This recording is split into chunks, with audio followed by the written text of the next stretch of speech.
네, 안녕하세요. 영상을 만들기 위해서 파일을 공유하겠습니다.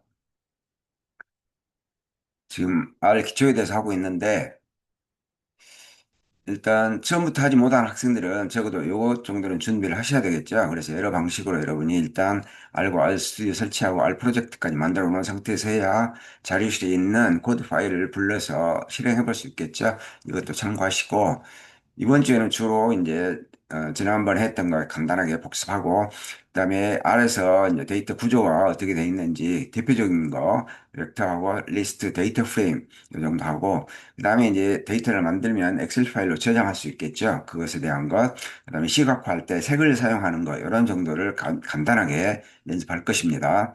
지금 시간을 이제 줄이기 위해서 조금 빠른 속도로 말할 거니까 여러분 입장에서는 일시 중지하고 이제 필요하면 더 학습하시기 바랍니다. 지난번에 했던 게 이제 이러한 값을 이러한 변수에 할당한다 이런 얘기를 했었죠. 그래서 이렇게 할당을 하면 요 변수명 가지고 이렇게 에, 가감승 할 수 있죠. 플러스 마이너스 그대로 있고 곱셈과 나눗셈은 키보드에 이제 요걸 쓴다 그 정도 참고하시고 패키지라는 얘기도 했죠. 없으면 설치를 먼저 해야 되고 그다음에 로드를 하기 위해서는 라이브러리 함수를 쓴다 이런 얘기도 했었죠. 자, 오늘은 이제 벡터라는 것이 이제 데이터 구조에서 어떻게 생긴 거냐면, 이런 식으로 보시는 것처럼 한 줄짜리 왜 간단하게 말하면 이렇게 한 줄로 만드는데 조금 새로운 함수가 들어왔죠. 앞에서는 숫자 하나씩 했지만 여러 개의 숫자를 이렇게 나열할 때는 C 함수를 쓸 수 있다. 그 정도. 어쨌든 숫자만, 그 다음에 문자만 이런 식으로 같은 유형의 데이터만 이렇게 만드는 게 벡터다. 이 정도 이해를 하시고 실행하는 것은 나중에 시연을 해보겠습니다. 그 다음에 또 다른 함수가 나왔죠. 그래서 이 요소가 수가 몇 개인지 볼 때 쓰는 게 랭스 함수다 이런 정도. 실제로 이제 함수에다가 이렇게 변수명을 쓰고 있는 거 이해되시죠? 그 다음에 이제 리스트라는 데이터 구조가 있는데 얘는 여러 가지 유형, 숫자도 들어가고 문자도 들어가고 소수점도 들어가고 이렇게 나와 있죠. 리스트의 특징은 그런 거다. 이 정도 이해를 하시고 만들 때는 리스트 이런 식으로 쓰고 괄호 속에다 역시 다 집어넣어주면 되겠죠. 그래서 이제 리스트 줄임말로 해가지고 이렇게 변수명을 썼고 역시 요소 수 이렇게 보는 함수를 한번 연습한 것이죠. 자, 그래서 그 결과가 이제 요건 이제 콘솔창에 이런 식으로 표시가 되죠. 참고하시고 그다음에 데이터 프레임이 이제 가장 중요하죠. 왜냐하면 엑셀 파일 형식의 어떤 데이터가 있는데 그게 다 이제 프로그래밍 언어에서는 데이터 프레임으로 쓰기 때문에 그렇죠. 그래서 행과 열이 있죠. 그래서 이제 만들 때는 데이터.프레임 이런 함수를 쓰고 있죠. 그리고 역시 괄호에다가 뭐 아이디를 1부터 5까지 요거 새로운 건데 요거는 이제 소위 1부터 5 이런 이제 의미라는 것 정도 하고 이거는 다 어느 정도 이해되죠? 이제 이 각각의 벡터가 여기 들어가 있는 걸 볼 수도 있겠죠. 그래서 각각 변수 이름에다가 이런 벡터형 데이터들을 넣어가지고 어, 데이터 프레임을 만들 수 있다. 이런 의미로 이 코드를 한번 써본 거고. 그래서 이걸 이제 실행을 해보면 이렇게 엑셀 파일 형식으로 이렇게 행이 쭉 나오고, 그 다음에 이것들이 각각이 열이 되고, 그리고 이 데이터들이 이제 값으로 이렇게 들어가고 이런 구조인 거죠. 엑셀 파일이 이런 식으로 되어 있죠. 그래서 데이터 프레임이 중요하다. 그 정도 하고.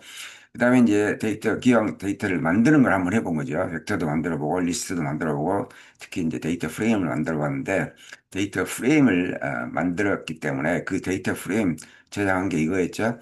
그래서 이제 엑셀 파일로 저장할 때 쓰는 함수가 write 언더바 이런 식으로 쓰는 거죠. 확장자명이 우리가 알고 있는 엑셀은 이거고 그다음에 CSV라는 게 있습니다. 데이터 과학에서 많이 쓰는 건데 그리고 이제 이런 것들을 쓰려면 이 함수들을 쓰려면 이런 이제 패키지가 필요하기 때문에 불러오는 것이죠. 없으면 이제 설치부터 해야 되겠죠. 그래서 이걸 실행을 하면 실제로 여러분 지금 R 프로젝트 폴더 이 컴퓨터는 이런 식으로 되어 있고 여기에 실제로 데이터 요 엑셀 파일이 생성이 되어 있죠. 이거는 만든 게 아니라 금방 이 과정을 앞에 과정을 거쳐서 만든 데이터 파일이다.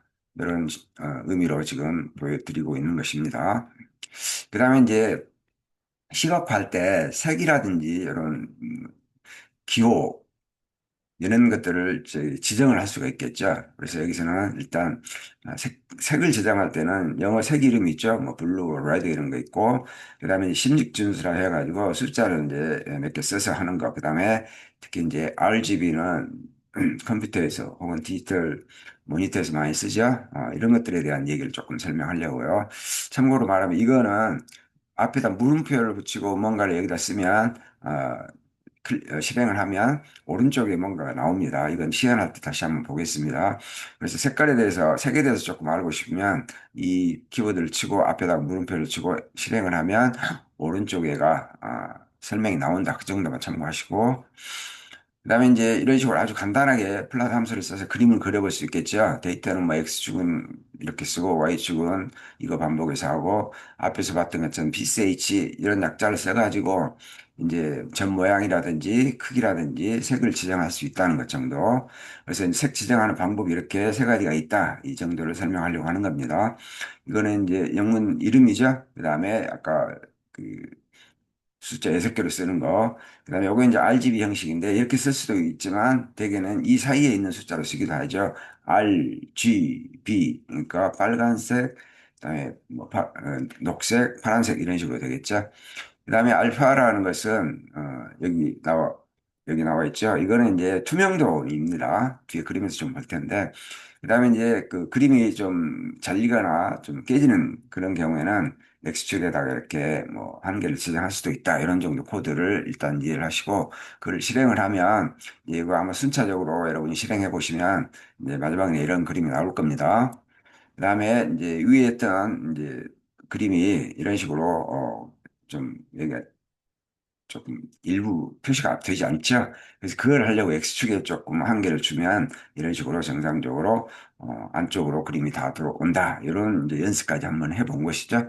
어, 영상 시간을 줄이기 위해서 상당히 빠른 속도로 얘기를 했지만 코드도 그렇게 많지는 않죠. 그래서 여러분이 직접 해보는 거 하고 이거는 이제 전체적으로 콘솔 창에 표시되는 코드와 코드 결과를 한번 일부 보여준 거죠. 그래서 여러분이 이제 자료실에 있는 코드 파일을 RStudio, 여러분의 R 프로젝트에서 RStudio를 열어서 거기에서 이제 그 파일을 열어서 실행을 해보는 연습을 해보는 게 좋겠죠.